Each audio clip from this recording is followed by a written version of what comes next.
ఇన్స్టెంట్‌గా స్వీట్ తినాలనిపించినప్పుడు ఈ విధంగా ట్రై చేయండి. ఒక మిక్సీ జార్‌లో ఒక కప్ దాకా సగ్గుబియ్యాన్ని వేసుకొని మెత్తగా గ్రైండ్ చేసుకొని జల్లించేసుకోండి. జల్లించుకున్న మిశ్రమంలోకి 2 కప్పుల వాటర్ వేసుకొని మిక్స్ చేసుకొని పక్కన పెట్టుకోండి. ఒక క్యారెట్‌ని మిక్సీ జార్‌లోకి వేసుకొని రసం అంతా సెపరేట్ చేసుకోండి. స్టవ్ వెలిగించుకొని బాండీలో 2 కప్పుల పంచదార, అరకప్పు వాటర్ వేసుకొని పంచదార అంతా కరిగిపోయాక దీంట్లోనే సగ్గుబియ్యం మిశ్రమాన్ని అంతా వేసేసుకొని ఎక్కడెక్కడ ఉండలు లేకుండా బాగా మిక్స్ చేసేసుకోండి. పావు టేబుల్ స్పూన్ యాలకుల పొడి అలాగే క్యారెట్ రసాన్ని అంతా వేసుకొని దీన్నంతా మిక్స్ చేసుకుంటూ ఉండాలి. మధ్య మధ్యలో కొద్దిగా నెయ్యి వేసుకోండి.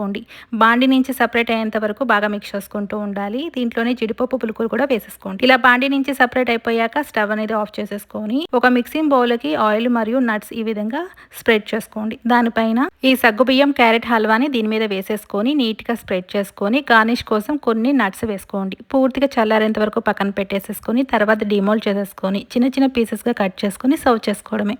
మంచి హెల్తీ అయిన రెసిపీ అండి. మీరు కూడా సింపుల్ గా ట్రై చేయండి. ఎలా వచ్చిందో కామెంట్ చేయండి. Thank you.